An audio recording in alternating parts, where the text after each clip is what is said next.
Okay, welcome to session 3 of Nuts and Bolts and New Ventures. When we had the first session, when we said, what kind of questions do you need to figure out if you're an entrepreneur or would-be or evaluating something? In one slide, there were 2 questions that are relevant for tonight. And the first question was, how do I figure out what I don't know? The second question was, what are the potholes and how do I recognize them and hopefully avoid or minimize them? And tonight's session really is getting at both of those. The first part of the evening is going to be the founder's journey, and I'll introduce that in a moment. We'll have the breakout teams after that, and then the second part of the evening, I do legal issues. So all of those are identifying potholes and things you should know about. So the first part, let's start off with founder's journey. And to do that, see if I can get this to work. I'm going to start at MIT, where the Kaufman report on the impact of MIT's activities on the entrepreneurial community showed that there were about 30,000 active companies founded by the 120,000 living MIT alums. And if you took all of those together, those companies, and put them together, it would be the equivalent of the 10th largest economy in the world. Now, when people see that, they end up coming to MIT and saying, well, how do you do that? How do we do that? And it's a complex question, but one of the aspects of it is there is a vibrant entrepreneurial ecosystem. And the question is, can this be replicated elsewhere? And in fact, it can, and that's part of what the founder's journey is tonight. Pipeline Entrepreneurs is a family of about 140 high potential entrepreneurs from Kansas, Missouri, and Nebraska. Over the last dozen years or so, they've generated over $2 billion in revenue. They're employing over 4,000 people, operating in 85 countries. And it was founded by Joni Cobb. Joni is, and I should say, the whole process of this is a year-long program of about a dozen entrepreneurs, high potential entrepreneurs selected each year, and that are put through a fellowship of a year consisting of, among other things, 4 one-week modules around skills and things to help them with their business. Bob teaches one of those modules as sort of an expanded version of finding your customer, and I teach one of those business models. So you can think of Pipeline as getting the full course meal, where you're getting the hors d'oeuvres these weeks. So I'm going to introduce Joni, or have Joni introduce herself and the panel. And Joni, as a founder, has also had a journey. So, way to you, Joni. We don't have full time for my whole founder's journey, other than to give you the hint that we started off as a publicly funded entity. And with that brought a lot of intrigue and things that I could do a whole session on. So that will be for another day. And trips to Washington and all of that. Yeah, I remember that. Making sure people didn't steal our money.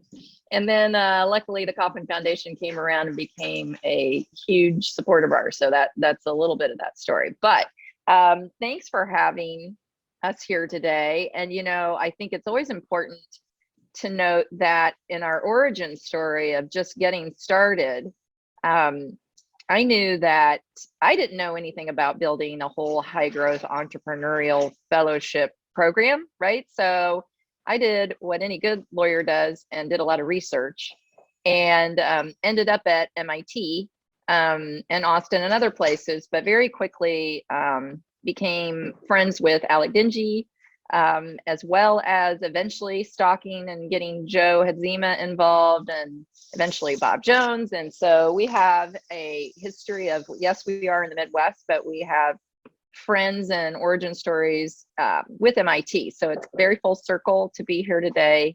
Thank you very much. And so I ran Pipeline for 14 years before I said, I think I need to, these entrepreneurs are wearing me down a little bit. I need to take some time for myself, but I'm still working with entrepreneurs and I'm still helping entrepreneurs. And these are still my friends. And so I'm really happy to be here. Prior to that, I had a strategic communications company for 7 years where I did policy work and publicly funded communication work.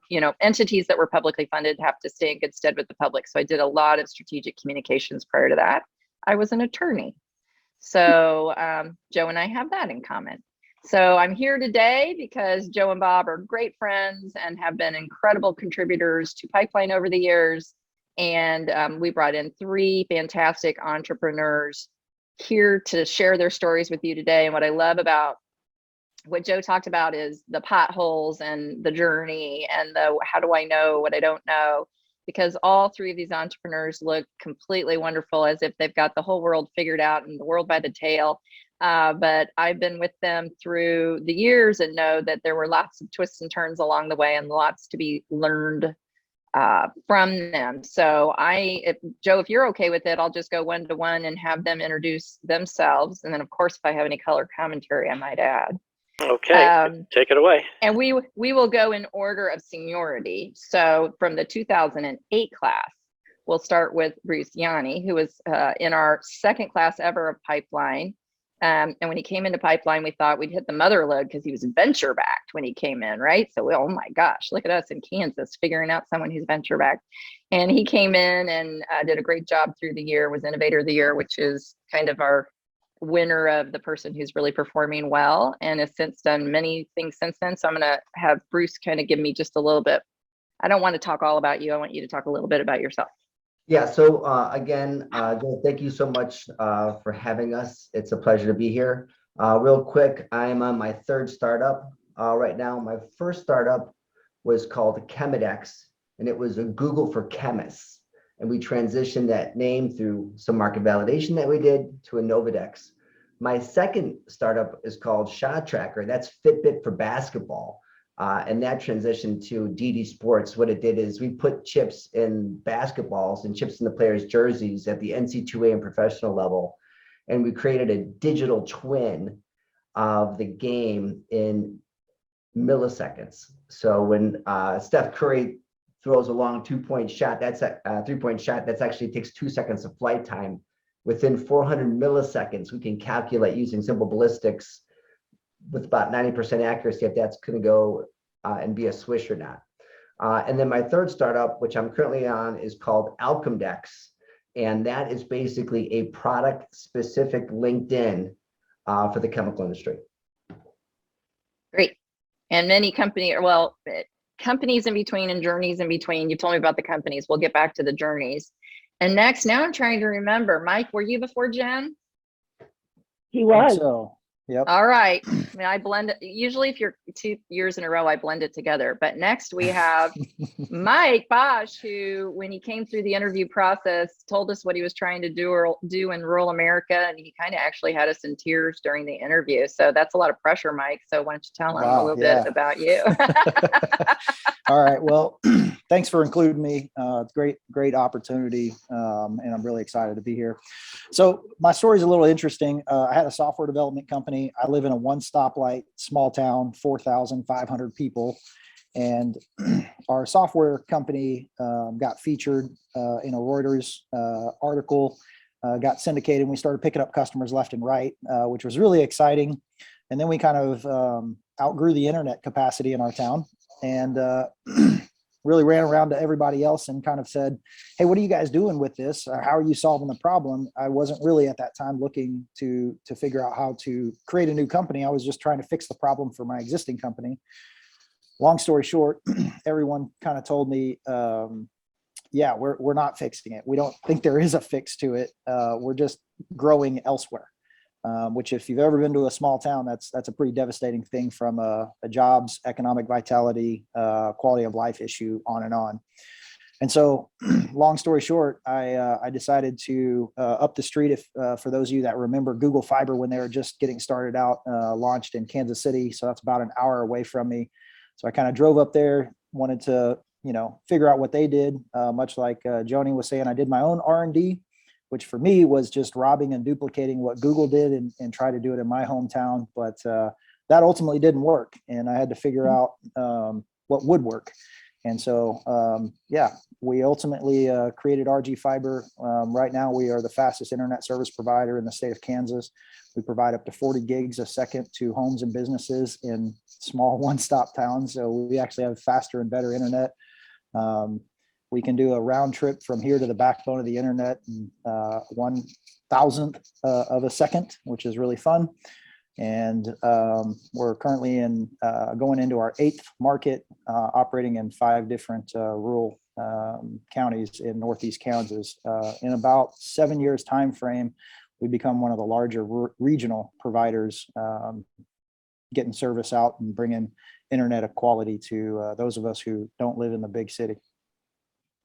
Very good. And last but not least, Jen Amos, better known as my problem child, and she'll Yes. tell you why in a second. But very glad, and Jen's joining us from Nebraska. Yeah. So, well, like Bruce, I am a serial entrepreneur as well, except all my previous ventures failed. So I guess you could call me an unsuccessful serial entrepreneur. But this is my 10th one. So this is it, because I think that's the number, right? 1 out of 10. 1 out of 10. So my company is Encounter Telehealth. We provide psychiatric and mental health care over telehealth, predominantly to our rural communities, and we focus on senior communities. We work across the country, and our providers are all across the country as well, but we focus on states that have those large rural communities. So obviously mainly in the Midwest here, up in New England, and also up in the Pacific Northwest. Very good. Well, so we have obviously that's a variety of companies, variety of cities, a variety of histories. You know, I kind of like the fact that Jen's also a sommelier, so this is, you know, some extra things that she knows how to do. Wine after this. Or during, I won't tell. So what I want to start with is, you know, you guys all intimated a little bit about where you started, but just briefly, succinctly, if you could tell me, and pick any company you want, because everyone on this call is thinking about starting a company, or maybe they're in the very nascent stages of starting a company. Can you tell me a little, we'll go in reverse order. We'll start with you, Jen. Tell me a little bit about what, you know, your vision was at the time, and maybe in terms of how big of a company you were trying to build, or what you thought you were doing. You know, if you were sitting in the chair that these folks are sitting in, kind of what was your vision of where you were trying to go with? Pick your company you think's most relevant to this group. So with Encounter Telehealth, and direct me too, Joni, if I'm not going down the Sure. same one. Encounter Telehealth really started just as a service business, just, you know, providers providing this mental health care directly to individuals, geriatric population. And it really was a business of herding cats, because when you're dealing just with human bodies, it's really tough, and it's really tough to scale with that as well. And so we've definitely shifted. We still are very clearly a service business, but we've been able to go and look at some technology solutions that have been able to improve the efficiency and the effectiveness in the delivery of that care. And I never thought that I was going to become somewhat of a tech company, but ultimately we really have evolved into a tech company, where now that platform we developed specifically to help with that herding cats issue is now a product in its own right that we can then go sell Right. as you know, software as a service. So Well, and then to direct you again, so tell them why, because I think it would help them to hear, right, how you sometimes figure out things aren't going to work. Why did you call yourself my problem child? I mean, what did you start with, and then what was your quick turns you had to take? Right. So I was a pipeline fellow in 2015, and I entered the program with a company called Statum, which provided remote patient monitoring services. And we were going to focus, again, hey, we're in the Midwest here, so, you know, a lot of us like to try and solve problems in rural communities. And so we were focusing on critical access hospitals. Those are hospitals in rural communities, smaller doctors' offices that can provide this remote patient monitoring service for their patients and the patient population. Well, it was definitely a great product. It was in demand. Everyone wanted it, but insurance wasn't paying for it. So I learned a really important lesson. You can't just have something that people want. You got to have something that they can pay for, right? So I didn't really make any money on that. But in going through that process and visiting all of those communities, and I really carpetbagged across the state of Nebraska, realized how desperately those communities also needed mental health care. And so that's how I evolved and transitioned into this other space, providing services that actually were covered by insurance and that we could actually get revenue for. Yeah, that kind of takes us back to Bob Jones, right? You got to find your customer, but that customer better have a wallet that works. Yeah, exactly. I thought you might appreciate that. Just segues right into business model, right, Joe? Like whoop, right there.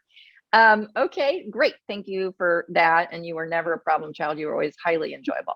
And so going backwards again, so then Mike Bosch, and you told us a little bit about kind of where you started.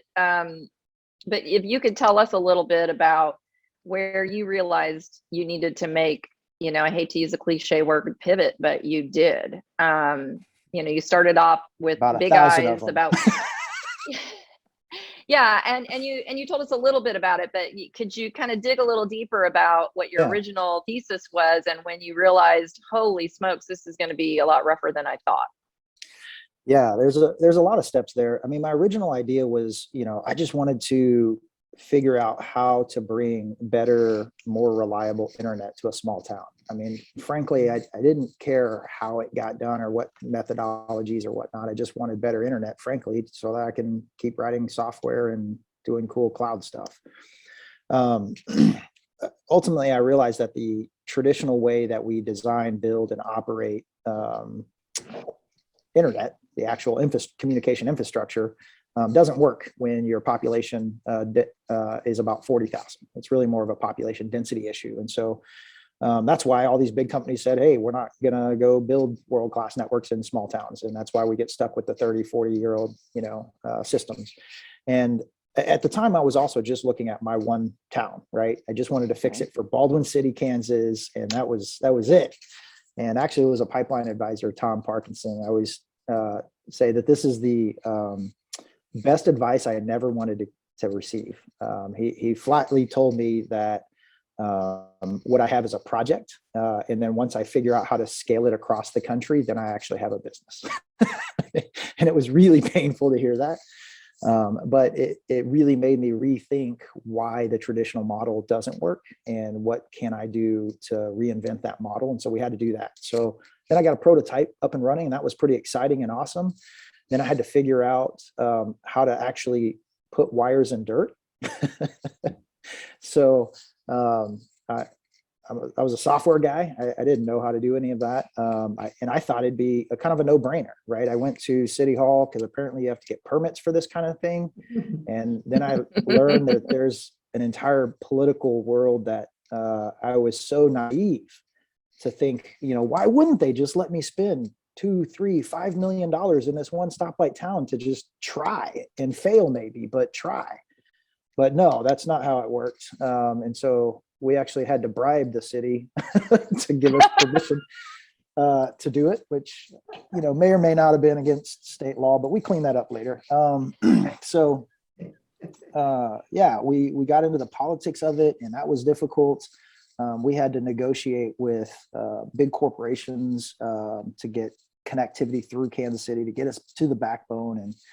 And, I've gone so many times, and I don't want to bore you to death with all my pivots, but I started this as a software guy that just wanted to get internet. And 5 years in, I'm, starting our own construction division. So I'm literally YouTube University on how to run a mini excavator. And, I'm learning how to put construction teams together and what all that looked like. And now we actually build our own products, and so we're designing and building a lot of our own stuff, and we've got contract manufacturing stuff. We're importing a good portion. That was what we did to move around the supply chain, and it's a lot that we do now. Yeah. I never imagined it would all be that. I didn't realize we would have construction. I didn't realize we would have hardware, software, GIS. I didn't think about all that stuff. We have government affairs stuff. So it's been an interesting journey, and certainly I look forward to, getting into how do you figure out these things that you don't know. Well, I never wanted to start a telecom company. I never wanted to be an internet access CEO. This was never my idea. I was just trying to solve a problem. And, I think now I'm in too deep. I'm going to see it out. I have so much in that I want to go dig back to, but I'm going to move to Bruce for a minute. So Bruce, I don't know if you want to start with Chemedex or if you have something prior to that, but I would love to hear from you. I know everyone else would love to hear from you. Kind of when you very first started, whether you thought you were green or just at the very beginnings of your company, what were you thinking you were trying to build in terms of how big, or from the beginning, were you trying to take over the universe? What was your mindset at the very beginning? Yeah. Oh, well, the first thing I'd like to say and to begin with, for all the aspiring entrepreneurs that are on this webinar, is that no one is qualified for a first of its kind startup, right? No one has qualifications for a first of its kind startup. And, if you look at the greats like Jeff Bezos, I think he was on Wall Street, right? He had no idea about the book business. You look at Jobs, you look at Elon Musk, he certainly wasn't a rocket scientist or in the automotive business. But it really does help to be in the industry which you're going to create a business for. And I think that goes a lot to what Bob Jones always talks about, which is the first thing you got to start with is the revenue model, right? The customer. You've got to figure out where your money is going to come from and how much money is in the pool. And so when I did my first startup, Chemedex, I was in the chemical business. I was selling polymers into the personal care and cosmetics sector to L'Oreal, Unilever, Procter & Gamble. And so I knew how the industry worked from a macroscopic scale, right? I knew the inefficiencies. I knew how revenue flowed, how the money flowed. And I knew where I could stick my value-added new application into that industry to make it more efficient and to make money. I didn't know anything else. And that's okay if you don't know anything or you're afraid of what you don't know, that you need more time to become qualified. That's not true. You just need to surround yourself with some good people, some good, and then that's a whole other thing. But you need to surround yourself with good advisors, good mentors, and peers that you can listen and learn from. But don't ever let your thinking that you don't know enough stop you from starting. I love all that. So now with that, what were you thinking when you started Chemedex? Did you feel like you knew enough? Did you feel like you were going to, take on the world? You were just trying to build something small. What was your mindset? Yeah, when I initially thought of Chemedex, I thought if I make $1 million, that would be great. Right. And so it was a lot smaller than what it became. It ultimately sold to Underwriters Laboratories in 2012, and we did a 42x for our early investors. So it became a big deal. But I recognized that my solution was going to solve an acute pain point for the industry. It was more than a vitamin, which is a nice to have. I was building an aspirin that was going to solve somebody's migraine headache before their final exam. And I knew I was going to get money for that. Well, and that's a great segue into, as we start talking about the middle, right? The journey where things don't always go well. And I would love for you to share, actually, it was another Boston person involved. That was Peter Simon that was involved in this next part of the story, where, you had, I remember in Chemedex, and you'll do this, and Innovadex, you'll do this way better than I did. But it was a function of how many did you have on both sides of your cyber area for it to be successful. And you'd made an assumption when you went into a new industry that it was the same number, and you figured out through market validation, oops, right? So can you talk a little bit about that? Yeah, sure. I'll do that. And I'll first start by saying nothing ever goes well. And you got to expect big obstacles and big hurdles, and that's okay, because the bigger the challenge, the better your testimonial will be at events like this. So you have to welcome those challenges. We had started out as ChemIndex. It was a tool for chemists. And then we went into the food and beverage sector. So in personal care and cosmetics, it was fine. In food and beverage, we were talking with Kraft. And Kraft says, we love the model. We love what you're doing. What are you going to do about that name? And I'm like, what are you talking about? You have chemists, you have junior chemists, you have senior chemists in your lab. This is an application for them. And they're like, yeah, right. So anyways, we love what you're doing, but what are you going to do about that name? Because here at Kraft and at Kellogg's, nobody likes chemicals in their food. So what are you going to do about that name? And they also, the assumption that I made in the personal care and cosmetics industry didn't transfer over to the food and beverage industry. And one of the pitfalls of it being an entrepreneur is success, right? Success is like the worst thing that could possibly happen to you right out of the gate, because it makes you think you're smart. And it makes you think that like you know what you're doing, when you really, I just got lucky. And so in the first industry we did, personal care and cosmetics, I just got lucky. Like I got 20 of the largest ingredient suppliers to come on board at first, and I was off to the races. And I thought, wow, this is I could do this again. Well, I didn't know that 20 of the largest suppliers accounted for like 90% of the raw materials used in the personal care and cosmetics ingredients. So I created this library, if you will, that was practically full of everything that a personal care and cosmetics chemist would need.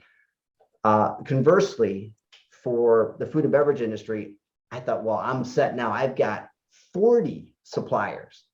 And those 40 suppliers probably account for about 2% of all the ingredients used in creating food and beverage.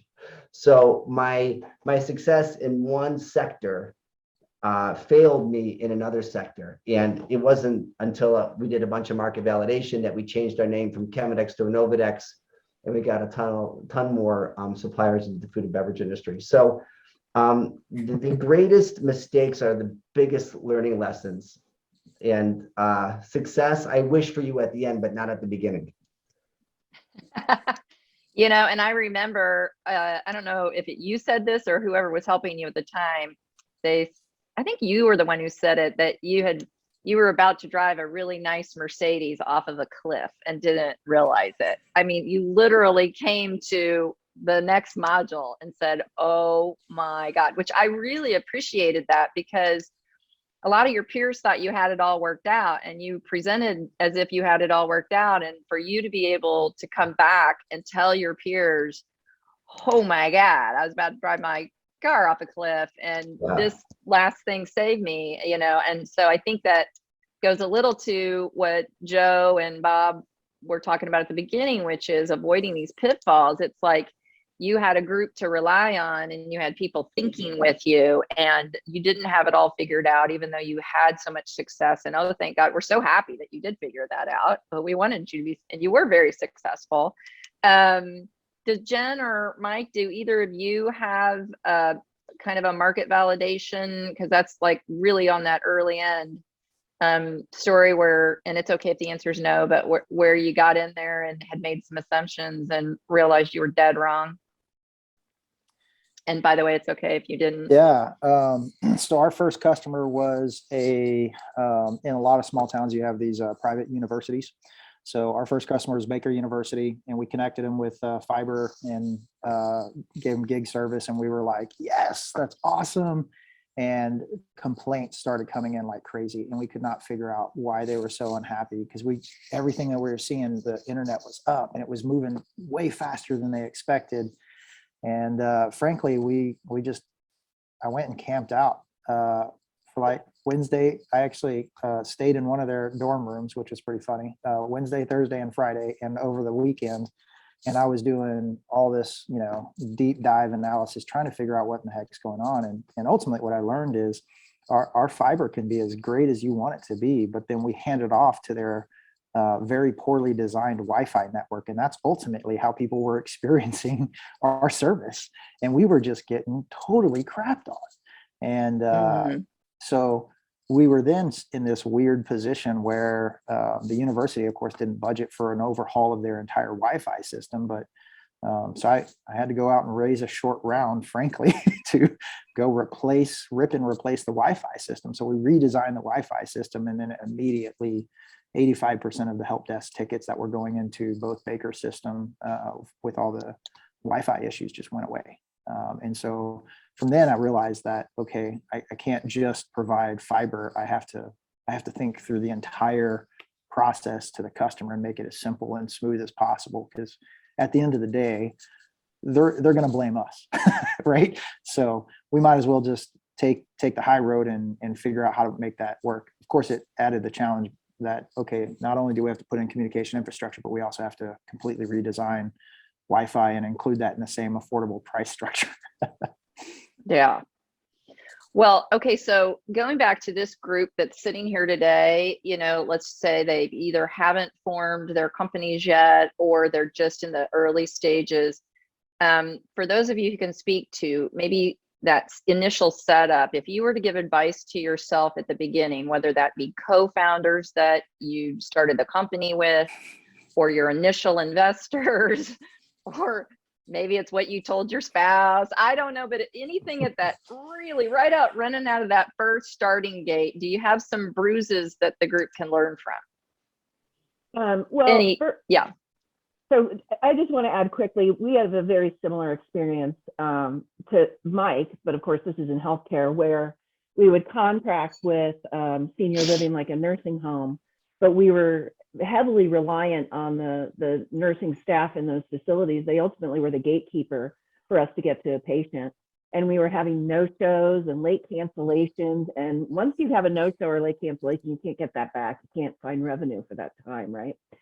And so very similar to Mike, we had to figure out what is the onboarding process and what is that ongoing customer engagement and relationship like, because if we can't get these the nursing staff to really be our evangelists, then we're never going to be able to get to the patient in the end.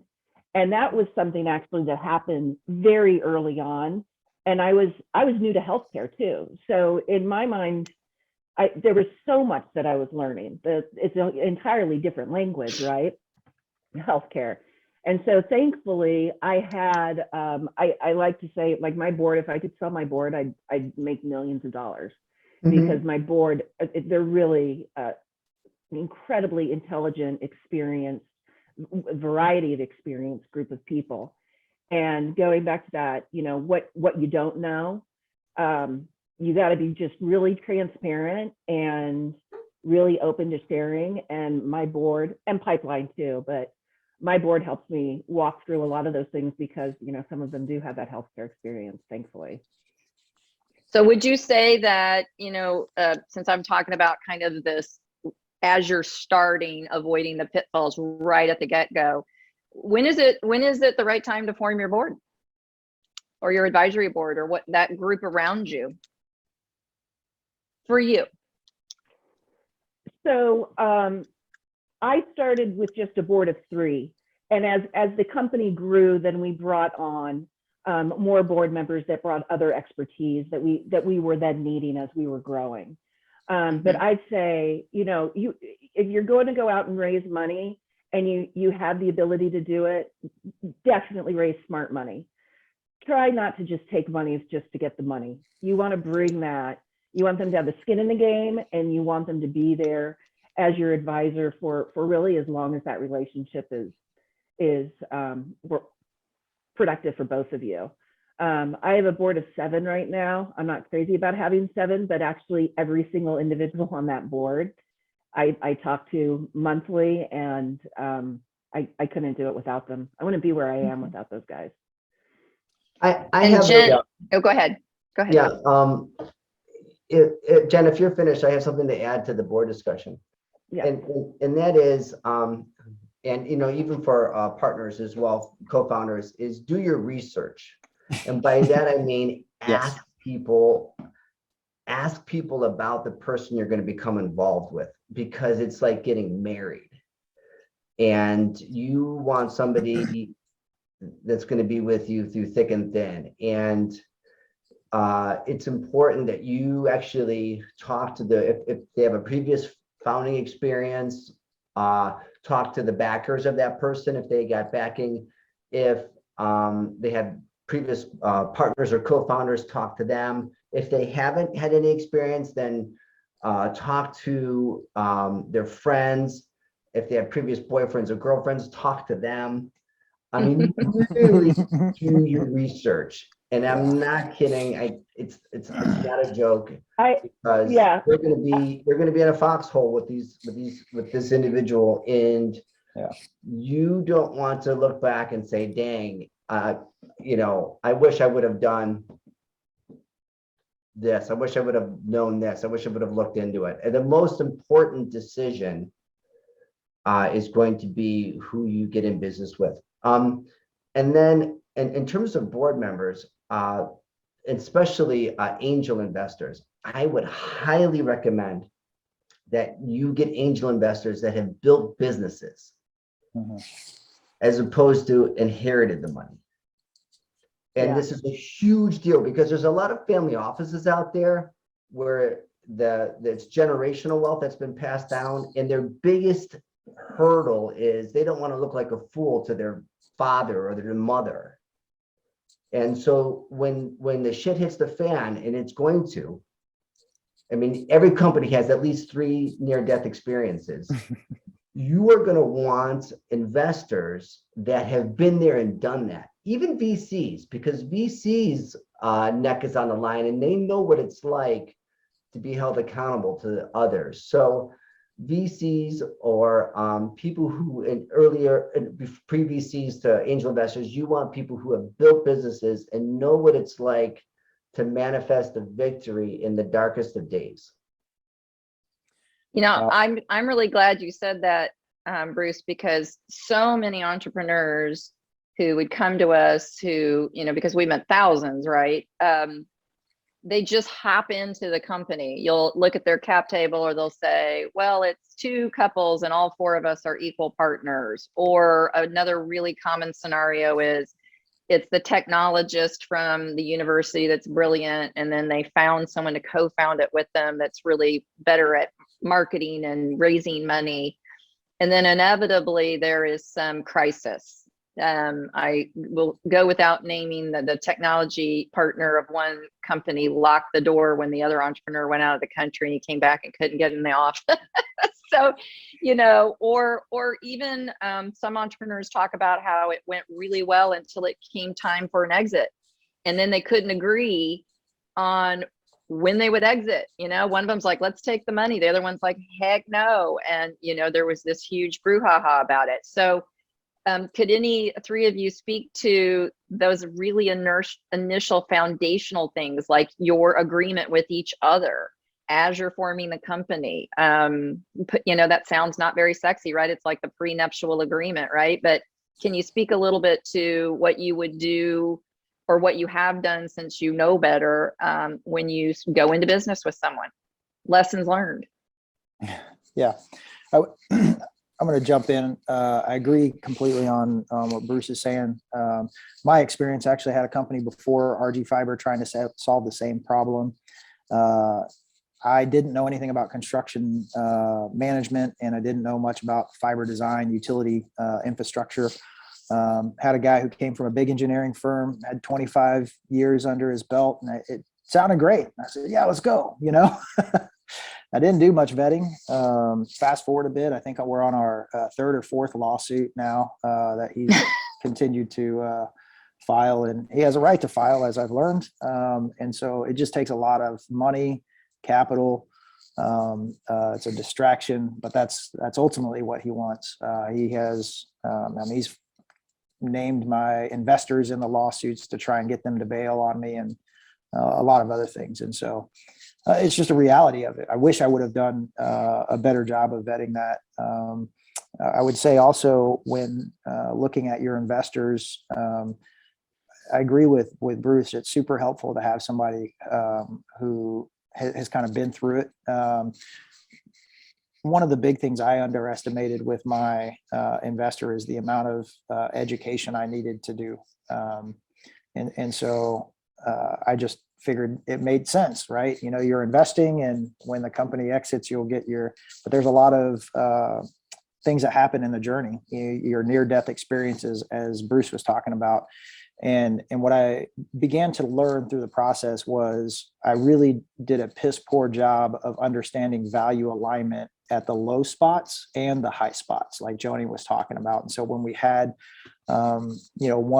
$2 million of grants, my investor happened to own a construction company. Well, guess what he did? You know, he's like, hey, we'll take care of all the construction for you, and surprisingly, his price was about 3 times higher than market. It just wasn't feasible, and then that caused a big ruckus that we had to deal with. And so I didn't really think through value alignment on the low points and the high points. And so as I'm getting an opportunity to do that again, I'm slowing it all down. It is very much like a marriage, and you're not going to just immediately walk down the aisle when you meet somebody. I'm a big believer that you probably should date a few times before you go down the aisle, because that's what it is. And I didn't do that, and it's cost me significantly. I think I'd be a lot further along, candidly, if I did it the right way.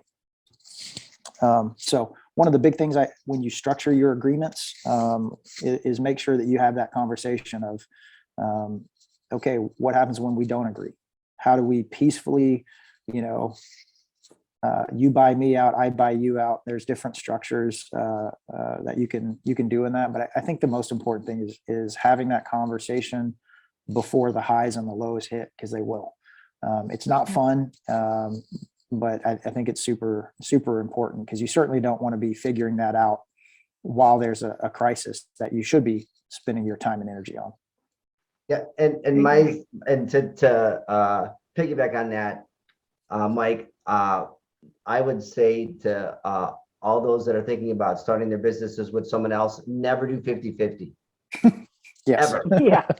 Never do 50-50. If this is your idea, you're the majority holder.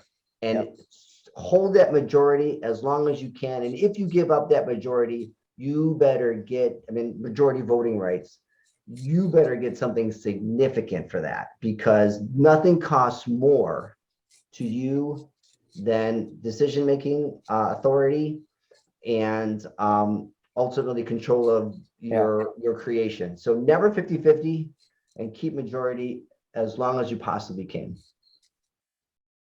So you guys are given all this wonderful advice, and then, we're going to hang up when Joe tells us to and go on our way. And this crowd, as they're starting their companies, you guys have kind of had each other or had some other peers to lean on to avoid the pitfalls. So we could, there's no way today we can cover every pitfall and give them advice on what to do about those pitfalls. But what we can do is help them learn a little bit about how to find that network, so that they have someone to lean on as they're building and growing. And Joe and Bob, I'm sure you have way more information on what's available to them. But, I know there's a lot of opinions out there. I look and I'm amazed at how many organizations, take 6% of your company and then say they're going to introduce you to a network. And then there's other networks that are free. But what's your advice? I always tell people, no matter what city they're in, find entrepreneurs who've been scrapping and surviving and ask them what the best networks are for them. But what would be your advice on how they might go about finding a peer group, a mentoring group, whatever you think is the most helpful group to help them when they think of the next question and you're not on the Zoom? Jen, I'll say you first. So the question is finding networks, finding local networks. Yeah. So they're going to keep having these kind of questions, right? What's your advice on how they can find a peer group or that trusted network to lean on? Right. Well, obviously, right here they already have a significant network, not just from the students that are in nuts and bolts now, but alumni of MIT, alumni of nuts and bolts. Because one of the things I found, and actually just last week, I had 2 calls with 2 other pipeline members, not from my class, but who have exited. And we're getting ready to have an exit here, probably in the next 12 to 18 months. And so I wanted their advice on exiting, and not just the company, but personally, what do I need to start thinking about personally for myself?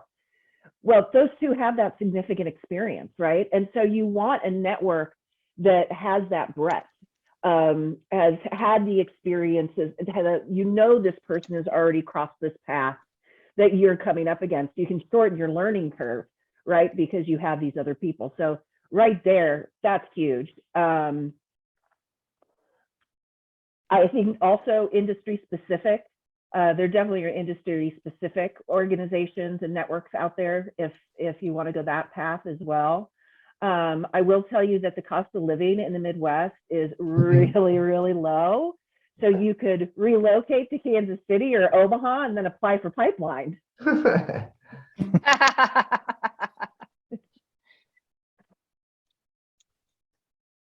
would say, Bruce, you got any thoughts, or Mike? Yeah. yeah, I think, you know, we talked a little bit about directors on your board. When you get to that point, you want to make sure that these are people that, you know, you need to be completely vulnerable with and completely comfortable being vulnerable with and saying, you know, this is it. You know, I've got a major issue. But what I found helpful is long before you actually go to the board with that conversation, having peer entrepreneurs who have been through the similar experience. If anybody's a military veteran, you'll maybe understand this analogy. With veterans just have a bond with each other. We may have never, you know, served in the same theater or area or something like that, but there's just a bond that happens. And I think that's the same with entrepreneurs, people who have been on the hook to make payroll every day, people who have, you know, had to walk into this sales call and say, you know, I've got to land this. Like, no is just not an option. You know, there's a bond that gets created, I think, when you go down this road. So I would definitely say finding a lot of those peers. Bruce has actually been super helpful to me in the last few weeks with some of the issues I'm dealing with now.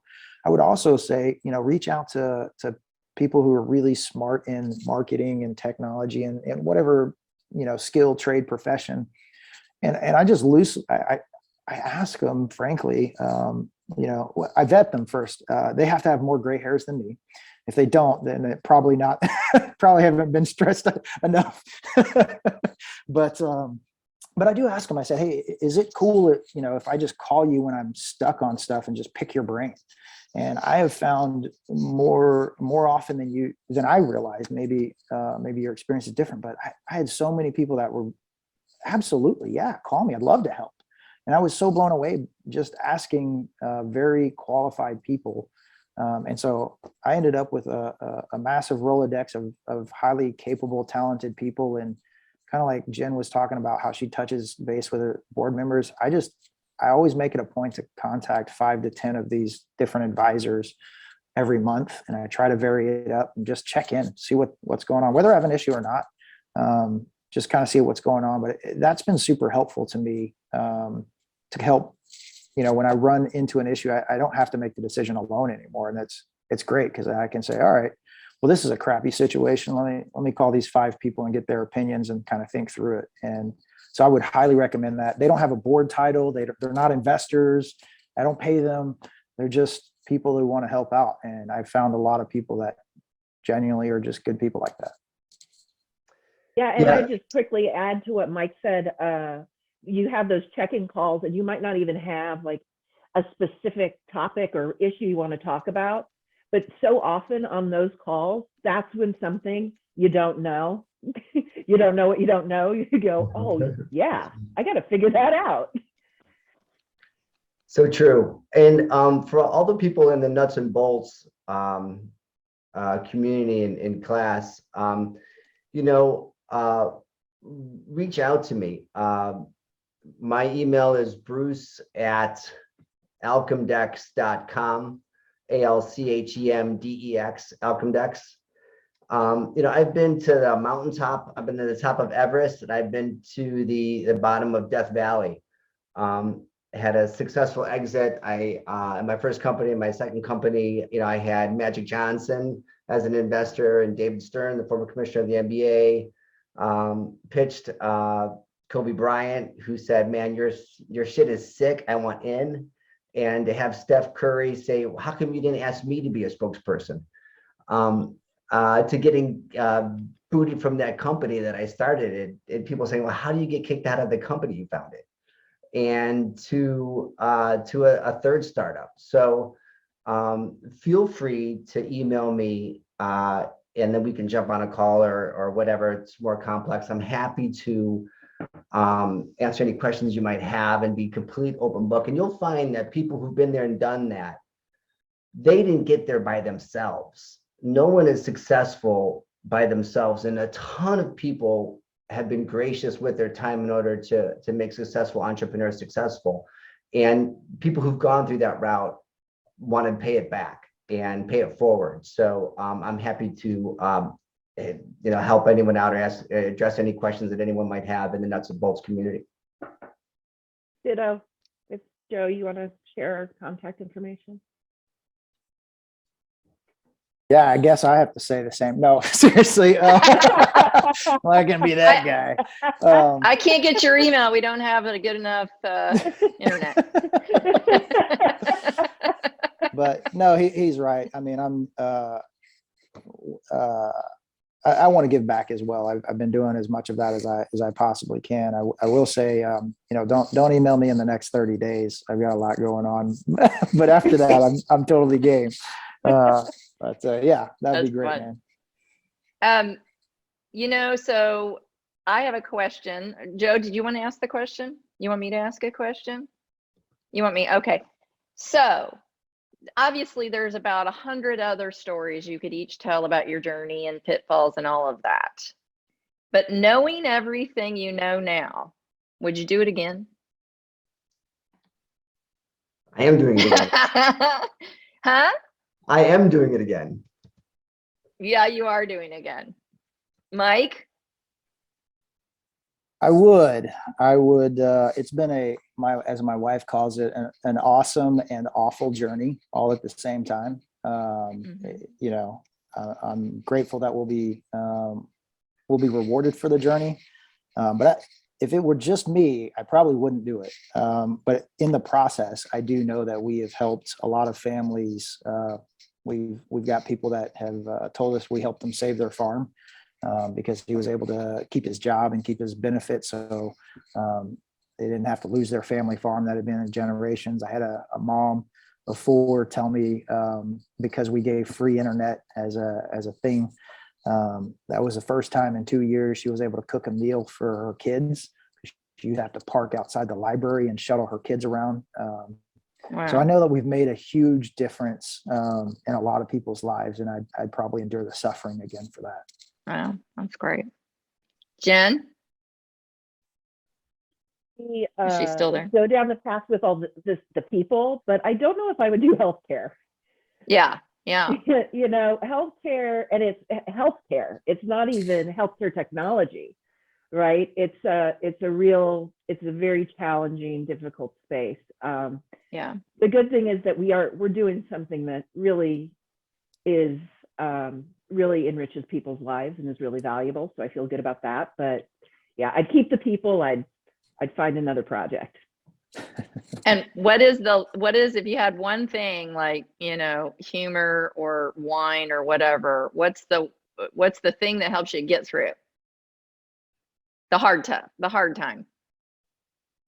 My Lexapro. Modern medicine.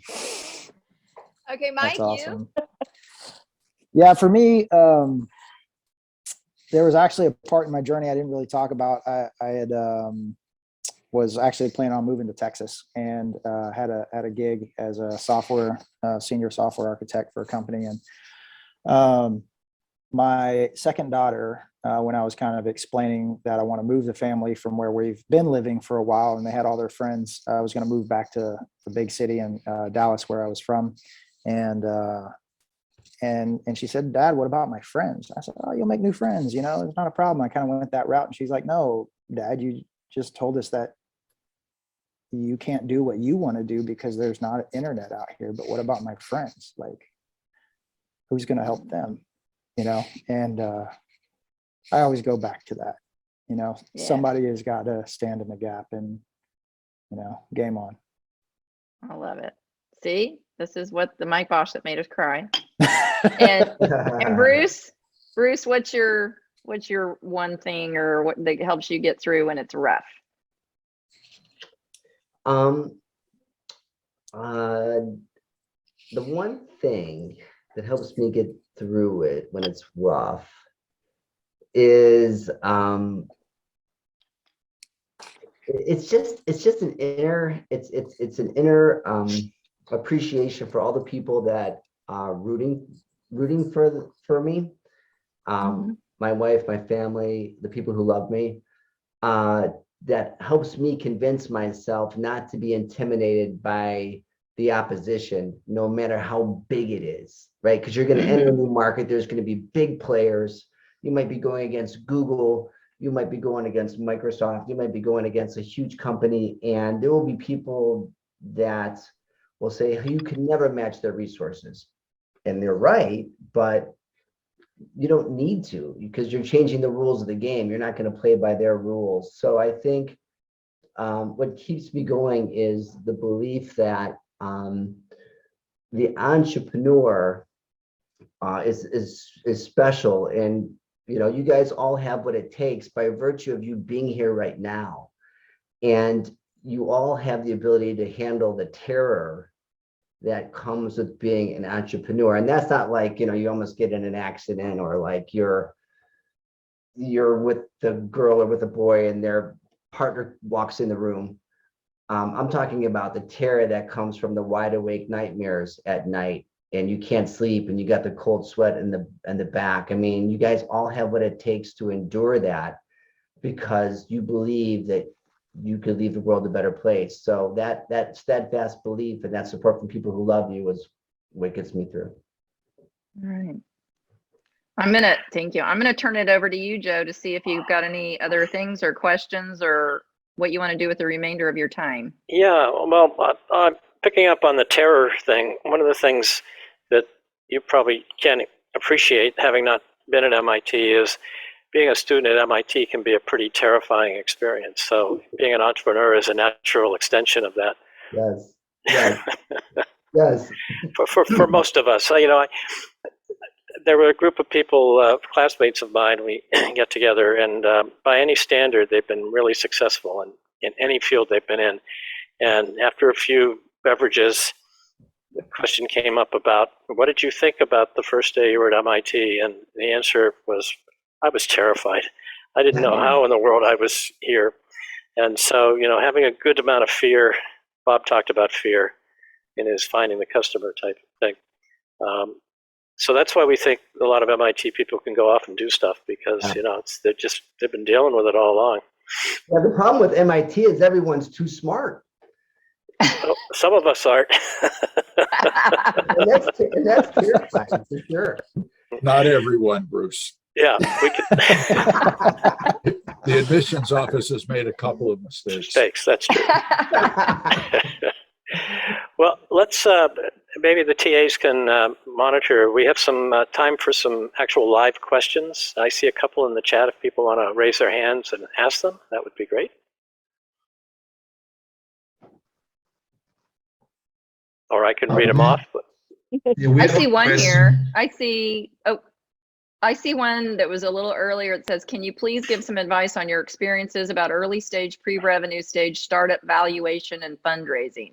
The valuation question. Yes. So I will Next. say, if you can go for fundraising and your pre-revenue, if you can go and get any grant money, any state money, if you can wait to raise money right, until you actually do have some revenue, that's the way to do it. And all states have prototype grants, and you can go and look at NIH. A number of federal organizations too have grants. I mean, in Kansas City, was that like Digital Sandbox or something? There are so many organizations out there where you can just go and get some money that you won't be diluted with it, because it's a grant. So I'd start with that if you can. Right. We talked a bit about reducing risk, de-risking situation, and getting customers or getting a grant to show a prototype. All of those things make it more and more likely that you're going to succeed. And people's perception is, well, if you could do that, then you're probably going to be able to do this. So that idea of doing as much as you can before you have to raise, dilutive money is a way to work. One of the things that was difficult about this business versus some of the software stuff that we've done in the past is we literally had to go out and physically build this network before we could have customers. So to really show that there was a market, we got people to pre-register and sign up to say if we build it, they will come. And if I didn't go out and get 500 people to sign up, I don't think I would have got the first investment. Yeah, I'd say no matter what, push off your Series A as long as you possibly can. And like Mike said, get your customers even before you have your product. Like sign the deals or create the prototype and get commitment before you code, if possible, right? You want to earn $1 so that you can pay for your expenses and stay in business another day.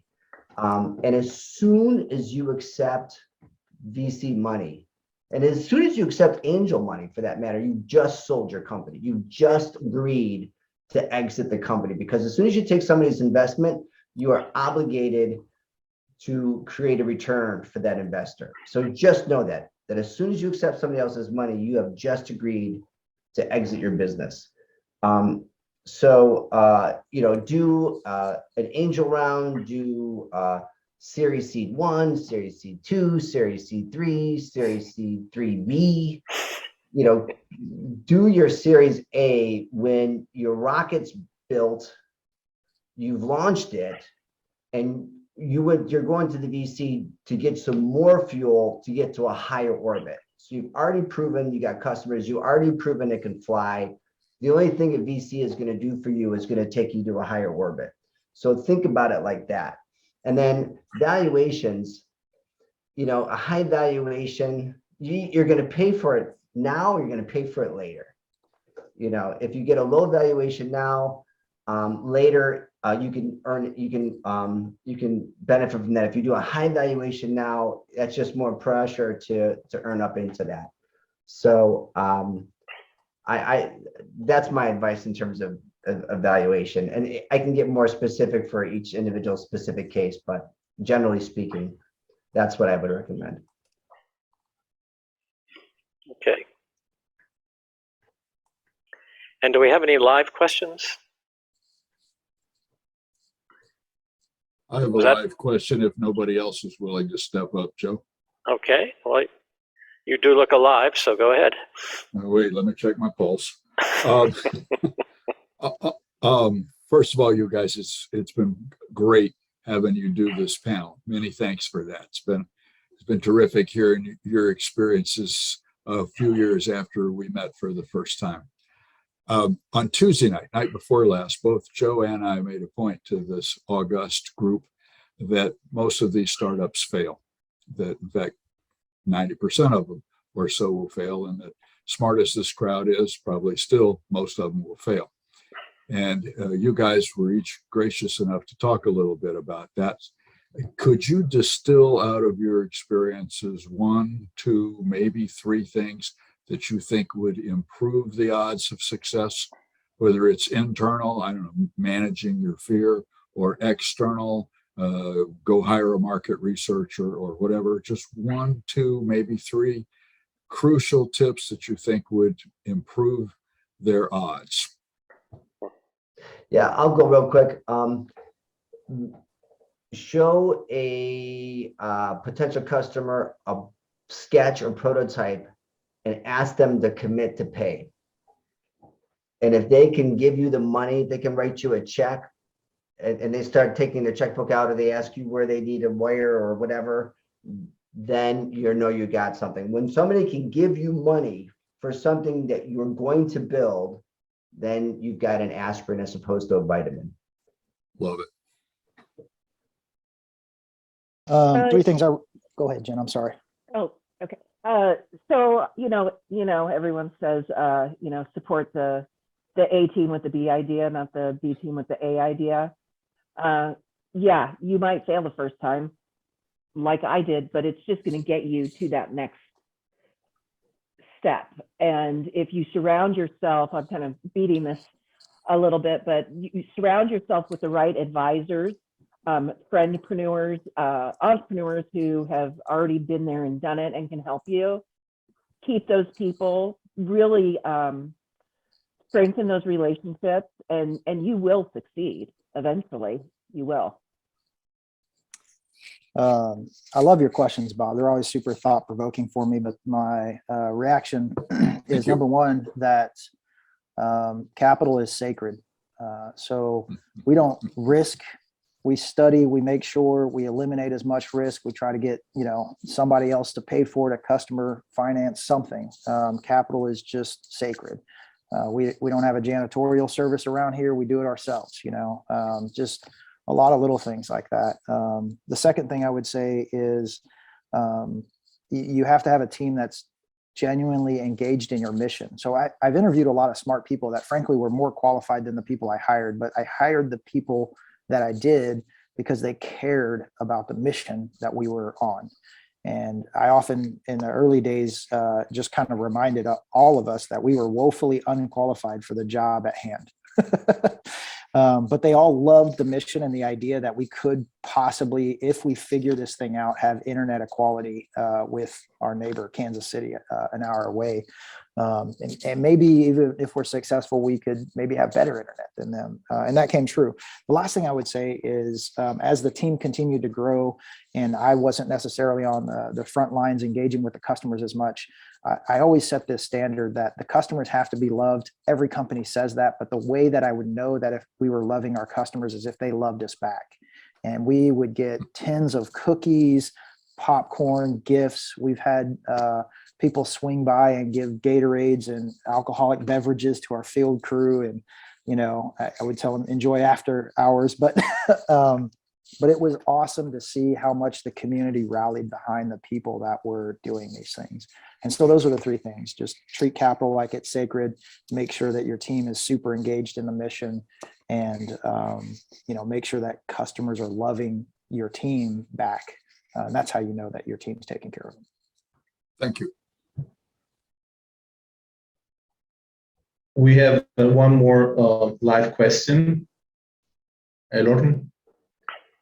Yeah. Hey guys. How you doing? Thank you for taking the time. And like I mentioned off screen, but Mike, like I said, I love the Power Rangers poster. So like my question was for everybody here who failed, I guess, when did you realize that it was time to kind of pull the plug? Because like, I feel like, I don't know if I can speak for everybody, but like, I feel like I have like a decent-ish idea that could possibly work, but like, I don't know, like we're very early stage. I don't know if it's going to take off or do anything, but when did you know when to say, enough's enough? Like, let's walk away from this and try something else or pivot? When you do market validation, which is really getting in front of your customers, a bunch of them, dozens and dozens, and if they're not ready to pay you for what you have, then it's time to pivot or look at something else. It's because you need that customer, and that when I'm talking about paying, I'm like literally serious. Like, I'll send you a contract to sign, and they say yes, okay, please send that over. Even before you have a product, if they say, well, you know what, come back to me, or I'm not sure that if their enthusiasm is less than that, then I would take a look at the value proposition. Yeah, I think there's definitely got to be product market fit. I guess for me, the idea was we will fail when we quit, when we stop trying to figure this thing out. And it was a very difficult balance of, we got to make sure we have enough money to keep the doors open. And we just kind of said, we'll never fail if we always have the money to keep the doors on it. And we may have to pivot. We may get a better understanding of who our customer is and how we solve that problem.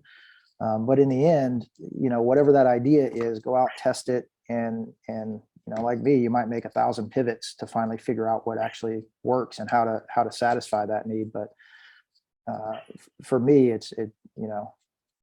I've failed 1,000 times, if you want to define it that way, in my first year alone. So, but I think we just continued to pivot, and we continued to learn. We continued to try different things, but we just had to stay super frugal to do that. I think we have 2 more live questions. If we can take a minute for each, and then we'll go to breakout rooms. So we'll hold it to a minute. Ravi.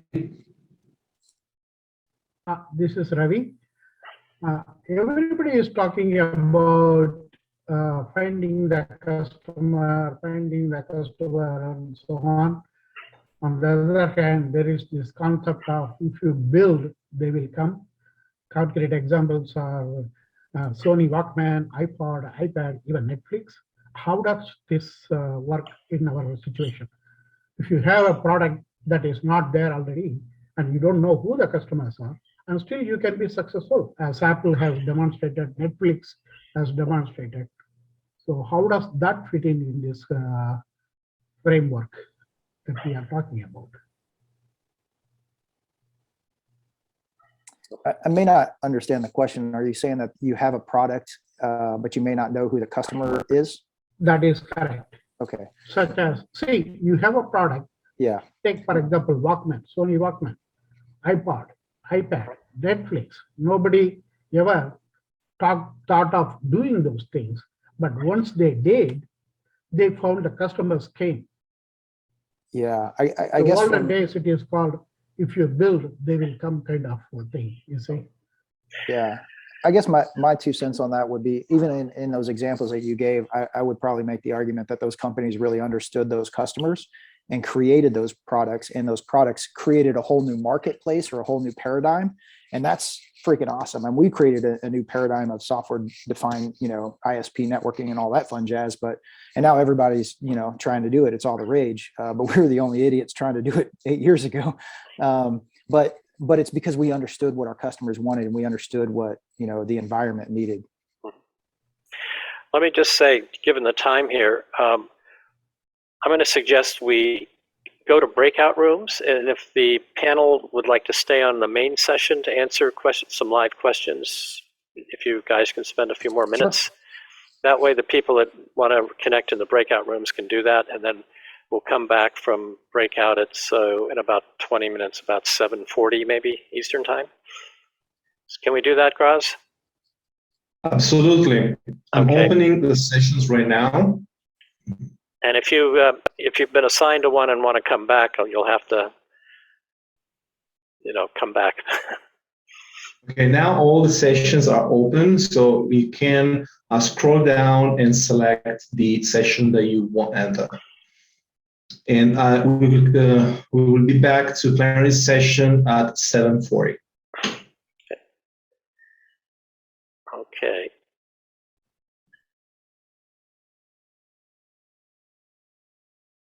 So, Mike, did you want to continue to answer that question, or? I think I was kind of done with that. I guess, my view is that they had an understanding of the market, and they developed a product. Yeah. I think it's very dangerous to have a product and not know who cares about it. Right. This is where Bob should probably jump in. I mean, it's people don't. Well, there's a useful piece of history here, which was that the iPod was not the first MP3 player. Yep. There were MP3 players out there. They were crap, but the notion that people would want music in their pocket was already established. What Jobs' genius was to say, people don't buy products, they buy the solutions to problems. Yep. And this particular solution is clumsy, and we can improve on it. We can create an ecosystem, iTunes, et cetera, but the idea had already been validated. Yeah, so I think if you reach around the product to say, what's the unmet need that's being addressed? And, Bruce came up with an idea for meeting an unmet need. Mike perceived an unmet need. Jen perceived an unmet need. And, you know, they might have done a face plant or two along the way trying to meet the need, but they were pulled magnetically, if you will, toward meeting the need, persisted, met the need, built successful businesses. The thing we see a lot, Bob, is that we have technology that has real potential, and it's sort of the technology in search of a need Absolutely. is more of an issue, I think, a lot of the MIT things. So that's why we want to turn the lens around and say, think about who has a problem that this might solve. Right. As you know. Okay. Are there other questions then? Yeah, I was actually mentioning about Sony's Walkman, the first portable music player that you can do. That was the first one, and then only Apple copied that concept and moved into more technologically advanced concept idea. Yeah. Yeah. Okay. Do we have? I see some other questions here. Do we have? Who else? Graz, you. Yes, we've got Amy. Okay. I think Graz might be here, but I am definitely here. Amy's first. Oh, perfect. Okay. Amy. Yeah, so my question, I actually posted in the chat, but I thought I will ask directly. So I'm a social impact entrepreneur, and I hear a lot of great advice, like it's kind of sort of choosing your investor carefully and align with the value, right? So do you guys have any suggestions, like what are some of the crucial questions to ask, to make sure you sort of, because like, there's advice like you got to talk to the VC for like 6 months before you getting their money, but sometimes you don't have that time period. So like, what are some of the crucial questions to ask and make your decision that this is the right investor for us? Yeah, and especially with social impact, which more and more companies now, if not every company, has social impact as part of its purpose.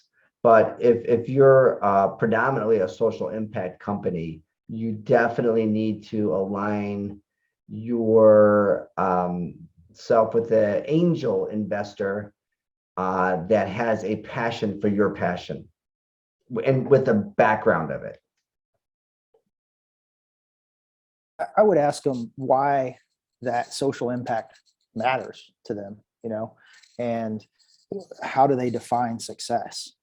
Is success just a profit number? I mean, there's a concept of like triple bottom line or whatever, but what are the, at what point have we achieved success? At what point are we failing? Why does it really matter to this individual? I think those are all things that can really help drive important things that you can continue the conversation. Yeah, and I would add, investors have different motivations, right? Angel investors, they might be doing it because they were successful entrepreneurs and want to support the entrepreneur. They might be doing it because they want the big ROI, right? Or they might be doing it because they believe in what your mission is.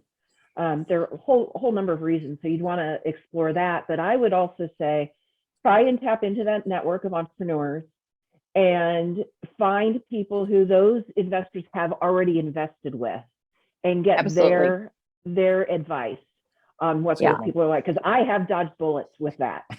Absolutely dodged bullets getting input from other entrepreneurs. I've raised a lot of money, not exactly in the same format, but a lot of money for running pipeline and from a lot of private people that are successful entrepreneurs, not just foundations, but people who, invest in entrepreneurs for profit reasons and then also invest in kind of the feel good piece of it. And I have dodged some bullets. I brought, somebody was the successful exited entrepreneur, and I noticed that when his name came up, a couple of my other potential funders started backing out the door. And I was like, uh-oh, and luckily figured it out before any commitments were made. But it's definitely people they've got a variety of motivations, and sometimes it's ego. How many times are they going to be in the newspaper about it? Sometimes it's control. So yes, I would agree wholeheartedly with Jen, which is find out other people who've already been down the road with them and ask them about the experience. Yeah. Okay, we have next Ryan. Yeah, thanks so much for your time, guys. I wanted to hear about your experience of exiting and starting your new ventures. Specifically, what did you do in between those ventures to get ready? And when did you know you were ready to go again? I'll start. I exited my company on December 31st of 2012. Like at the midnight hour. Actually, it was in the early morning of the 31st. And immediately there was a huge change because on January 1st, I no longer had any equity in the company. And it completely changed the game for me. So it was like a light switch.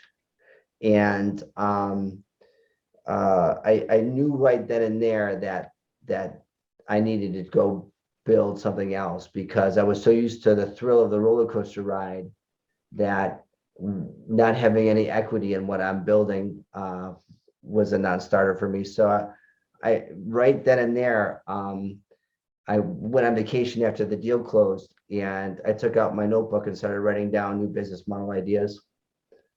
And so I think I started the next company 6 months later.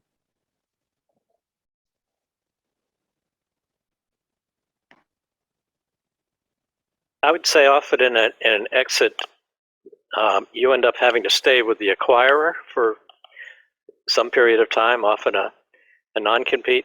I used to set my clock almost for when I would see somebody come back into the office after we had sold their business. Almost a year later to the second, they would show up saying, I'm ready to do something else. But so there is that, depending on the deal, they probably want you and your team in transition.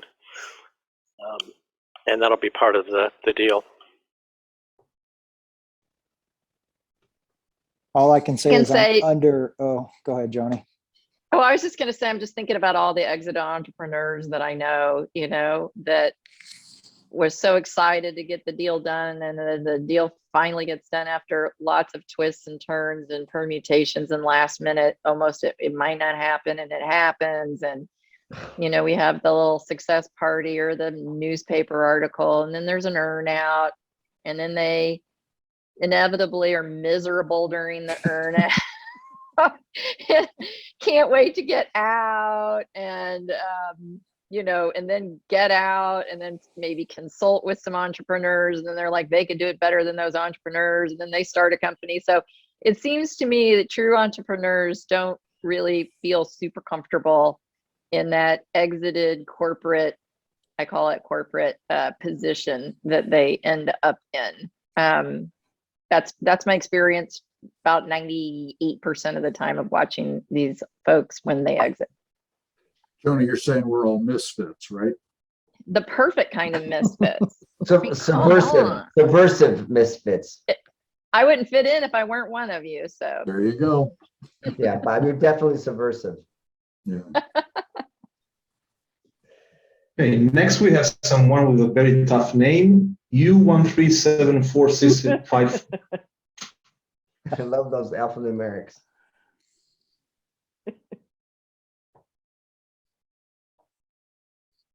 He might be that he changed his mind, so we continue with Sharon.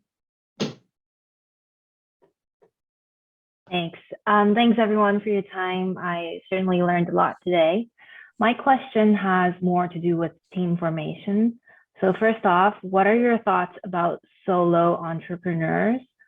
And secondly, because I'm currently a grad student at MIT, we are taking several classes where we're in team projects and we're working on ideas that could potentially lead somewhere. At what point in these ventures should we really be thinking about drafting up some sort of founders agreement and divvying up responsibilities or titles or equity? Thanks.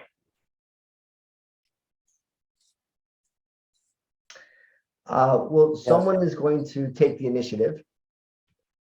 Someone is going to take the lead. And that someone should be the founder. And someone's going to put in the majority of the money, and they should have the majority of the company, right? Even if there's other people that are supporting, there's always going to be a founder. And even a solo entrepreneur is never solo. So my recommendation with that is have a founder and have other in support roles. And then unless they specifically ask repeatedly to be a co-founder, then really give that some serious thought, right? Do not make the mistake that I did and take that lightly, because it's not a small deal. It's a very, very big decision. And so, and that goes hand in hand with the majority position. There never should be 50-50. Nothing should be equally split ever, because there's the idea, there's the funding, there is always the case that somebody is going to bear the most of the weight, just like in any group project. So Sharon, I'm a solo founder, and my C-suite, everyone's motivated, right, a little differently. My C-suites are both in a kind of stage in their life where they really need the cash compensation. So they both have some equity. I would have been happy giving them more equity if they were happy doing that instead of more cash. But so as you build your team, you just need to be kind of aware of that as well. Can you find people who have the appetite to take on the risk, or are you going the route which I went, which was to find really experienced individuals in operations and experienced individuals in sales, and I just pay them pretty much market? Yeah, my advice is probably going to be really poor, Sharon. So you should listen to the others. I would echo what Bruce said, that if it's your idea, Sharon, you're the founder. Period. End of story. I know that in my journey, I've gone to countless number of incubators and startup events that show all the statistics of team founders or co-founders being more successful. I'm a solo founder, and unlike Jen, I hired really my first two employees were stay-at-home moms that had no background, but they cared about the problem a lot, and were just willing to try all sorts of crazy stuff. And I found a way to compensate them, and that meant I didn't get compensated in the early years. In fact, the running joke, my Andrea on my team's been with me from day one, and she's employee number one because she was on payroll first. So we always fight about that. But I know what the statistics, and I've heard them all, but I think if it's your idea, you can still build a team, but that founder title is pretty precious. Now, if it's genuine that you and a buddy or whomever, jointly came up with an idea, great, I get that. But I mean, if it's your idea, don't just feel pressured to find a co-founder. If you need a skill set, there are ways to do that. There's employment models, there's 1099 models, there's DIY models and tinkering, and there's a lot that you can kind of learn on your own, at least to get a prototype and get to the next step. So I wouldn't rush to finding that co-founder. Now, if you have one, then I think, going back to some of our other comments, really have those questions about value alignment on the low times and value alignment on the high times, and how you define success, and then monitor that. Don't just have that conversation once, continue to have that conversation. I did notice that my main investor and I really started to verge. I mentioned that he has a utility construction company.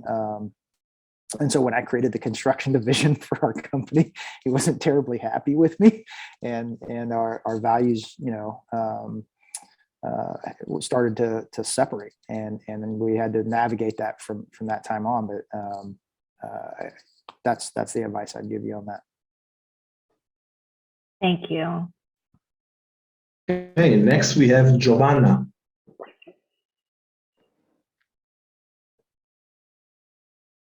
Hi, so I'm from Brazil, and I was wondering, since you all have like different backgrounds of starting a company, since you all are divergent between being solo founders or group founders, so I was wondering if you would prefer to be a group founder rather than a solo founder, or a group or a solo founder rather than a group founder. I mean, like, do you think it's worked well to be a solo founder or a group founder? And like, what are the advantages and disadvantages?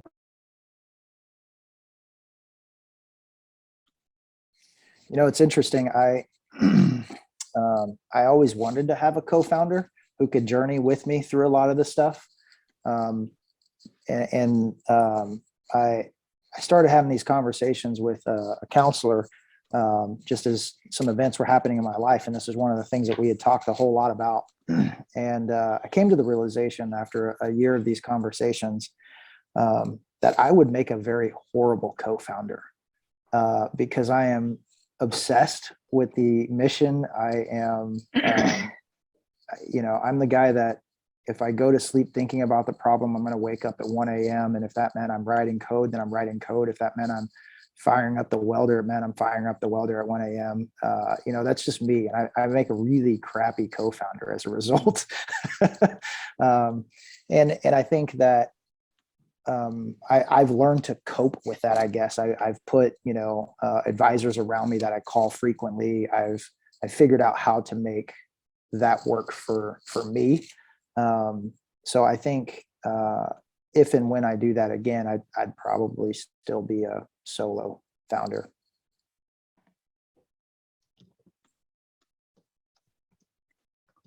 Okay, we have. I just wanted to add that I've been in both situations. I've been a sole founder and a co-founder, and I've seen the pros and cons of each situation, and I would prefer the founder role. Because you could, what you're missing, what you think you're missing in to Mike's point, what you think you're missing in having a co-founder, you can make up for with great team members and peer group and advisors. Joe, we have 3 minutes left before everyone returns to the main room, and we have still 2 people that would like to make a question. We can go ahead. That's great, as long as Jen and Joni had to leave. And if Mike and Bruce would like to stick around for a few more minutes, we can keep going. Yeah, I'm good. Okay. All right. Bring them on. Okay, then we have Elorm first and then Edward. Thank you. Hello again, everyone. So my question is around like creating that prototype. So like, I feel like we've actually found our target market. We've actually like surveyed hundreds of people and gotten results, and it kind of validated our idea. So my question is like, how do we go about building a prototype that requires like some nuance and some finesse? Like, for example, what we're trying to do is a location-based app to connect people around them. But like building out that location-based portion of the app is like difficult on an early stage with no money and people, and not having like technical people who can actually build the app as part of the co-founding team. So what would you guys say to like, I guess, like, what would your advice be to go out and kind of scrap and kind of get a prototype built out so you can actually present it to people and validate your idea, like, and create that MVP? I would use Adobe XD. If you haven't already, maybe you have, or Figma. To create a prototype that is a code-free prototype that works on a smartphone, and use that to raise money, to pay for a consulting firm, to build the MVP, the minimal viable product, that the smallest kernel of that captures the key value proposition, and then start earning money from that. So as opposed to hiring a bunch of programmers, you would hire a consulting firm that would do the code for you, and that's the cheapest route, because you don't have all the insurance and employment liability, but you need you need an example of what you have. And now with Figma and Adobe XD, you now have tools that'll put it on a phone and make it look as close to real as possible. And then from that, you go and raise angel funds.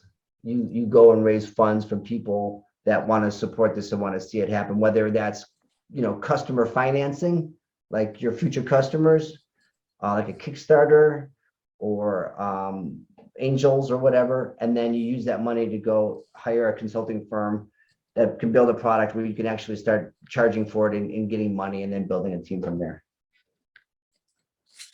Does that answer your question?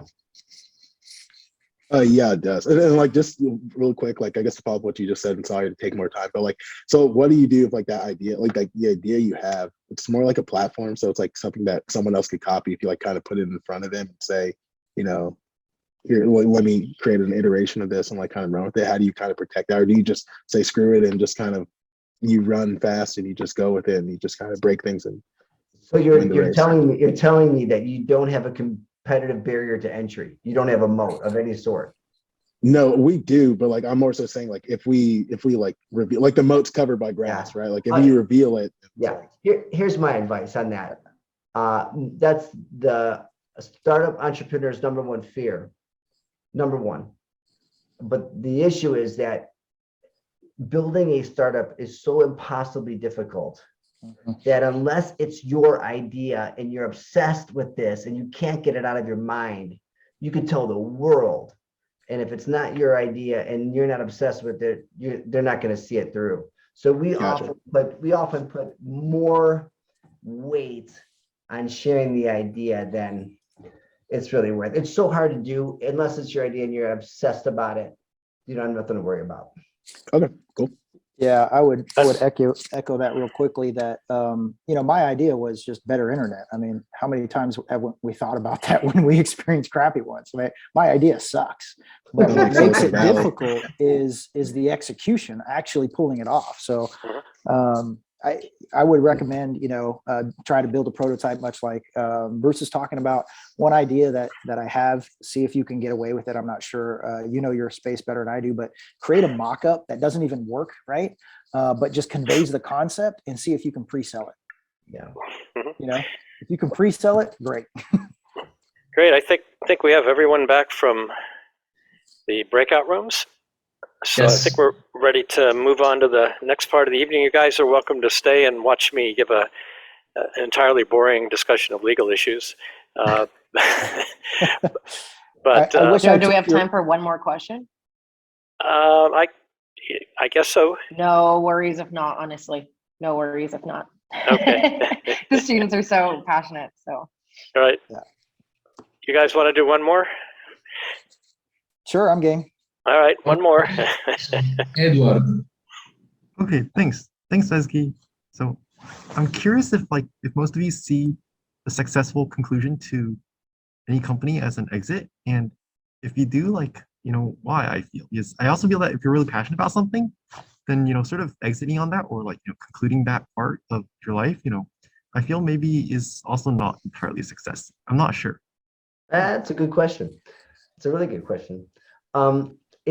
There's nothing like an exit where you're able to go back to the early investors that believed in you and your idea, and to give them a check that has a significant multiple of their investment, and just to say thank you for believing in me and for all your support over the years.